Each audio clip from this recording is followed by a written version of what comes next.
In high school, I was really big on photography. Thought I was cool whenever I could make something stay in color while everything else was black and white. My dad took me to a prayer rally one day. Told me that I could get some really good shots there. Little did I know that the shots would not come in picture form, but more like sharp pains to the heart. The prayer rally was a reaction to the gang rape of a 15-year-old girl. There are as many as 20 witnesses were present, yet no one reported it until over 2 hours later. She had consumed a large amount of brandy, they said.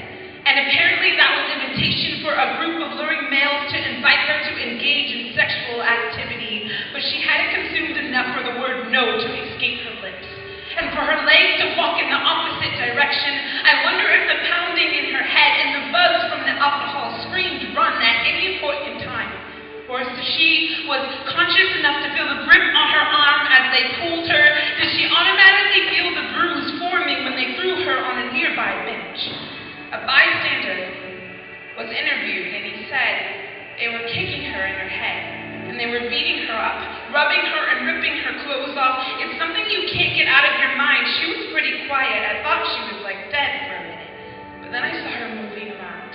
I feel like I could have done something, but I don't feel like I have any responsibility for anything that happened. It's not responsibility that we're supposed to carry. It is not guilt or pity. We are supposed to recognize that at any point in time, two stories can intervene at the moment that one person may need it the most. I never met the girl, but I still think about her. Her story haunting the very female presence inside of me that could have been in her position. I have written countless poems about her, and I wonder if she ever feels it. If the sharp pain in my heart ever comes close to the one that sometimes shake her awake in the middle of the night, woman to woman, my heart goes out to you. My heart bleeds blue for the bruises on your body. Woman to woman, my hands reach out to you, naked, bloody, ashamed, under that carpet, choking you, an invisible embrace, helping you race past an unwanted nightmare. And woman to woman, I tell you that hate is not okay. But I see the tears held in your desolate eyes as you remember each face, and you only wish that cold metal was placed in your hands while you demand if they have any last words. And woman to woman, that mental trigger pulls. Snap, click, bang. A little girl named Rosie was raped by her stepfather at the age of 13. She was never told anything about sex until it formed a being inside of her own womb.